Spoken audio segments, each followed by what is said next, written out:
Welcome to the Alchemy of Elixir Teams and Engineering Manager's Tale. My name is Sundi. If you recognize my voice, it's because I'm one of the co-hosts on the Elixir Wizards podcast, a podcast brought to you by SmartLogic. And I am a software engineering manager at cards.com. But enough about me. I would actually love to learn more about everyone here in the room. So, could you raise your hand if you lead people or manage people in some capacity? Great. Now, is anyone here like a tech lead? They make tech decisions. Maybe you don't directly manage people, but they're making tech decisions. Hire. Great. Perfect. Thank you. What about anyone here who has a manager? Yeah, that's what I thought. Keep them raised. Yeah, cool. Thank you. That's sad. Didn't do anything. Okay. Okay, what about people here who have teammates? Also what I thought. Thank you. Amazing. So this talk is in fact for everyone here. Yay, give yourselves a round of applause. You're in the right talk. So one effective way to have a working Elixir engineering team is communication. You've heard this before. Did anyone really ever explain to you what that meant, though? I think there are a lot of talks out there, a lot of books that say a manager should do this, a manager should do that, but they don't really talk about the two-way communication between groups of people, because communication, as we know, messages get sent, they come back. I think we've heard several talks about that today. So communication styles are important things to consider when being on a team and working with other people. Sometimes you walk into a room, you say one thing, you leave that room, and then 5 minutes later you find out that no one understood exactly what you said. And it has a lot to do with your communication styles and a lot of what is your why. Why did you say that? Somebody who says, we need to hit a deadline. Those are the words, we need to hit a deadline. Somebody over here might have an idea of why they need to hit that deadline. Their entire job relies on hitting that deadline. If they don't hit that deadline, there are some serious consequences. There are some other people over here who might lose a lot of money if they don't hit that deadline. So understanding, coming into the middle and understanding the driving factors behind why people say certain things is one of the key things that I always encourage people to think about when they're talking about conflicts of communication, why certain people said certain things, and get to the bottom of what happened there. So one thing that you can do when you're trying to figure out that communication style is think about drivers and motivations of people. And so what drives a person? What kind of work gives them energy? What kind of work really drains them? Do they really like the company and the company, like the metrics that they want to hit and achieve, or are they actually there for the technology? They're just straight up there because they want to work with Elixir. We've heard that before. They don't really care about the tech. Okay, maybe we don't hear that often, but sometimes, people are really out there for their causes, right? So understanding the motivations is super helpful, but what drives them? Some people I've worked with found a lot of satisfaction in working with very challenging concepts. They weren't very satisfied by just picking up a ticket, doing it, putting it down, doing a ticket, but you get the drill. There are a lot of people who find a lot of motivation in going to work every day and solving a really hard problem. And if you as a manager are not providing that, that's helpful to know. You as a teammate might want to diversify the work spread amongst the team as you're deciding who does what in a sprint or what have you, because those motivating factors are important. And so getting to know those things about a person, even in a retrospective or a one-on-one, if it's like a manager and direct report relationship, is super important. And when you hear drivers and motivations, you might think, oh, right, there are those personality tests, Myers-Briggs. I personally have done the Gallup Strength Finder test. I found that super useful when I took it like 5 years ago, but everyone in my company took it. And so we all had little stickers with our little traits on our laptops, and okay, cool, that's useful when maybe everyone does it and we do training about it. And a lot of my coworkers at cars actually use the DISC method, and that's super helpful for certain people, but maybe it doesn't mean a lot of things to other people that you interact with. So drivers and motivations, I just really want to point out here, are more than just personality tests. data is helpful if you know how to use it, which is true of all data. If you are able to find out that your teammate is int J and they think about something a certain way in a certain box, cool, move forward with that. If that means something to you, if that helps you. But if it's like a to-do list, like an action item on your to-do list, and you just have to check it off to find that thing out, and then you found that thing out and didn't help, don't do it for the next 20 people. Like, use your judgment there. It's helpful. So I'm able to do a lot of the communication that I do on the teams that I've worked with because I actually start from a place of trust. I trust that everyone came to work today to do their best, to not fail on purpose, because they were motivated to bring their best to work. And that is where I start with all of my communications. It's one of those things that help me, I guess, maybe believe the best in anyone I work with so that I can then get to the bottom of a miscommunication. And that has served me very well. And it's one of those things that you might say, oh, it's like very naive of you. You have to like go in every situation a certain way. But I can do that because I find that the Elixir community is open. They're transparent.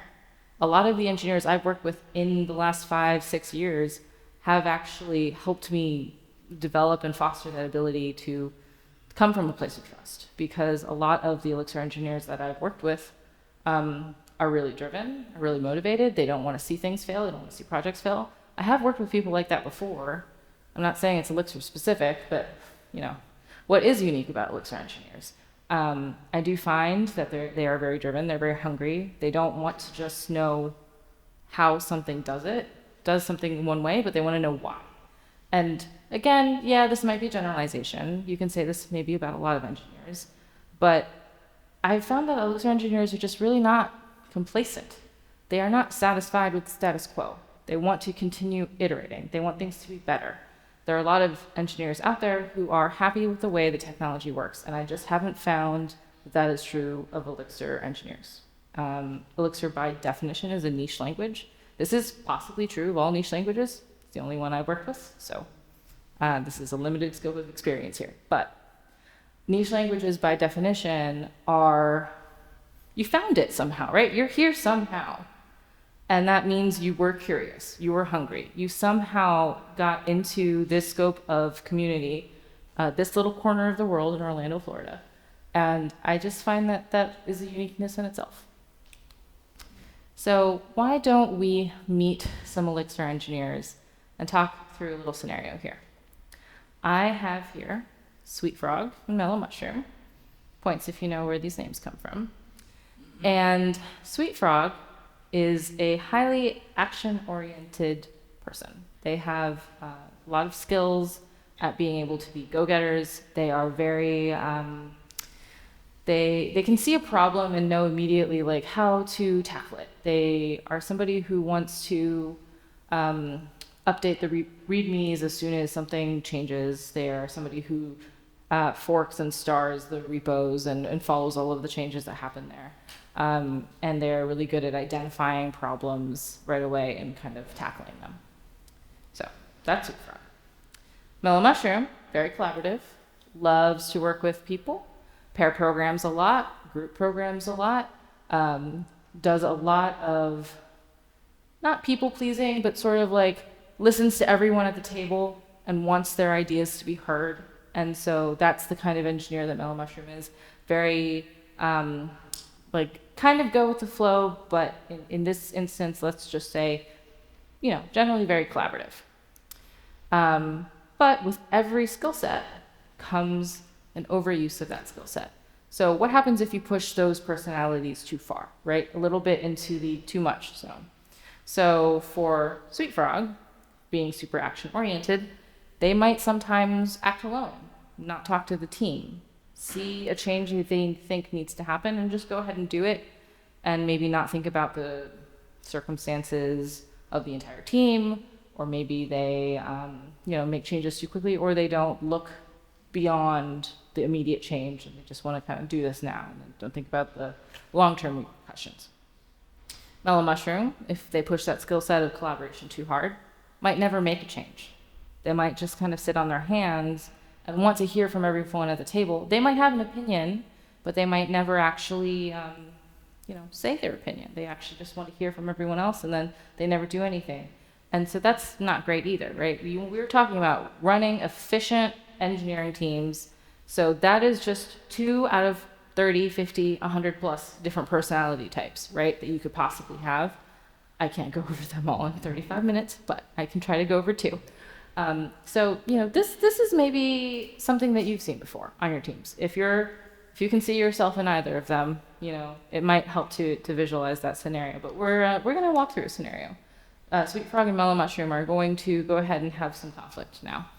So Sweet Frog attended Chris McCord's talk this morning and said, oh my God, I need the newest live view because I need the component rendering in the HTML. I need to be able to inspect and see it.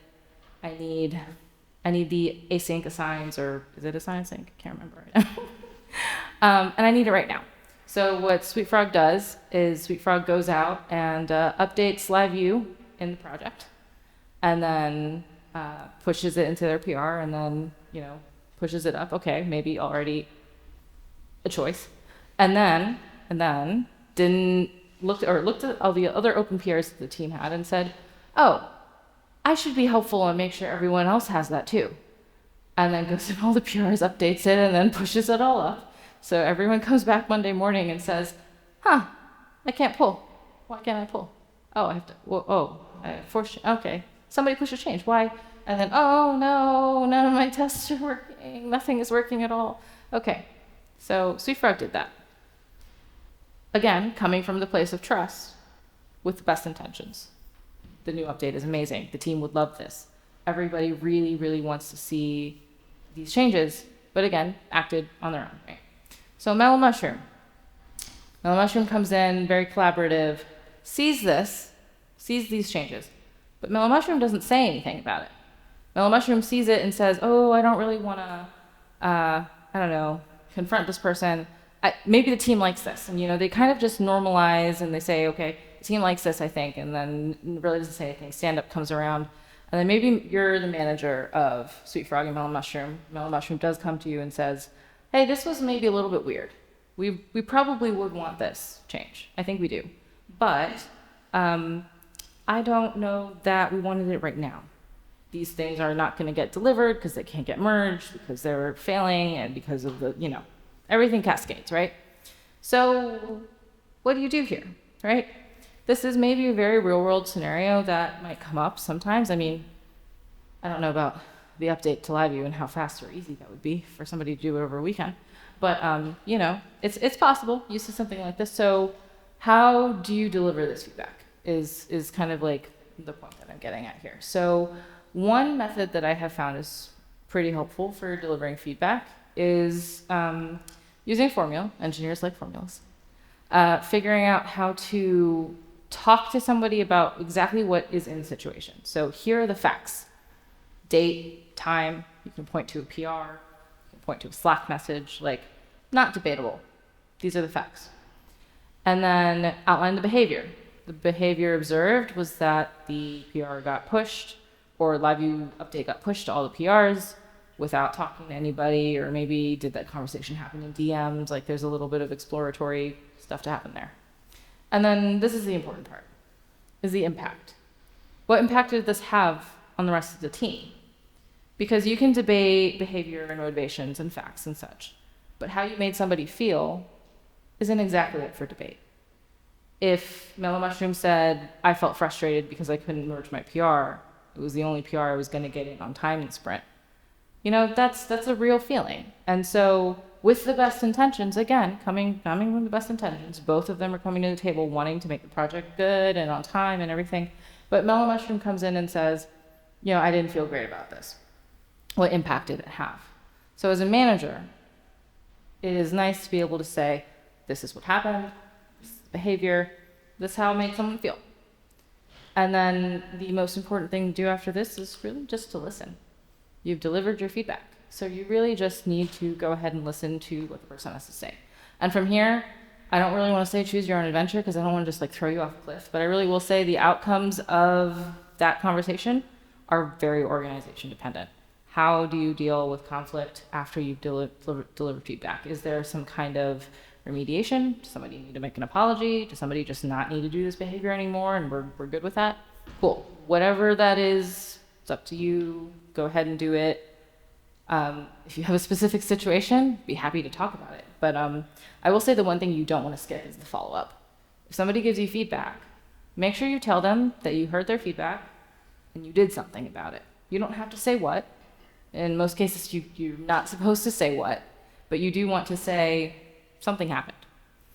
So this example was very manager specific, but I will say it's helpful to keep in mind why people did things, because it's very easy to assume that Sweet Frog had bad intentions and say, this person just cares about themselves. They just want the newest this. They just wanted that. No, for the most part, your teammates are trying to do what they can. And it's helpful to think about that as you work together on a team, especially Elixir teams, because we have so many cool new things every day. There are like 30 things that I want to try just from this morning, and we have 2 more days of this. So it's possible, right? So anyways, think about your outcomes, personalize them, and make sure you follow up. And one thing I really want to note, which is helpful, is, I don't know, how many people here are in the ElixirLang Slack?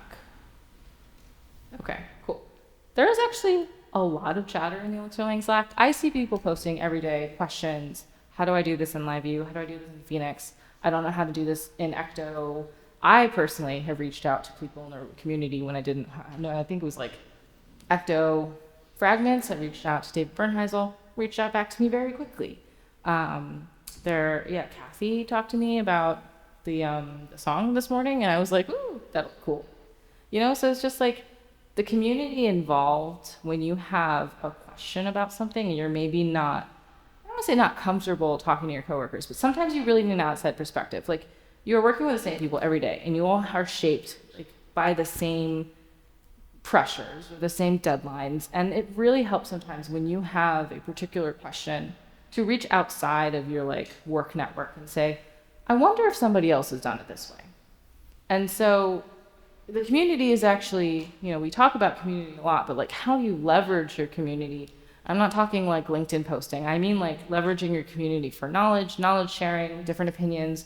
It's most likely possible that the problem you're dealing with right now, someone else dealt with before or is currently going through. Is somebody else going through a LiveView upgrade? Is it difficult? What are some things that they're running into? It's helpful to, you know, just put the question out there and see, you know, what all has somebody done or done differently than you to figure out if you can do it as well. So I ran into this as well. Once I became an engineering manager a few years ago, I thought, oh man, I could really use an ear or somebody just to come bounce ideas off of. And so I thought, oh, it would be really cool to have like a group of engineering managers to talk to every once in a while. And then I thought, well, there are a lot of engineering managers out there. How do I like scope it down to like something that's a little bit more manageable? And I thought, oh, I should just ask Elixir people. So then the EMs of Elixir Roundtable was born. We meet once a month. We chat about something that we think could be helpful, something that's hard for us to work through. And it's been really useful. Just like I have something to talk about, or I have someone to rely on, or a group of people to rely on when I need to kind of like figure out what I'm trying to work through. So, you know, you can do something as formal as that, or something as informal as reaching out on Slack to somebody, and, you know, hopefully it works out for you. I hope it does, because this community is great. I'd love to see more people active in it. So with that, I'll say oh yes, thank you. That is the core of this talk. But the little bit more is that Elixir Wizards is looking for guests for season 11. If you heard Owen talk about that earlier, definitely reach out. But again, it's another good chance to engage with the community. So I really hope somebody will come let us know if they want to be on the podcast. And also just want to let you know that cars.com is hiring for an engineer. So scan the QR code or let some of this middle crowd know if you are interested in working in cars. Yeah. Thank you.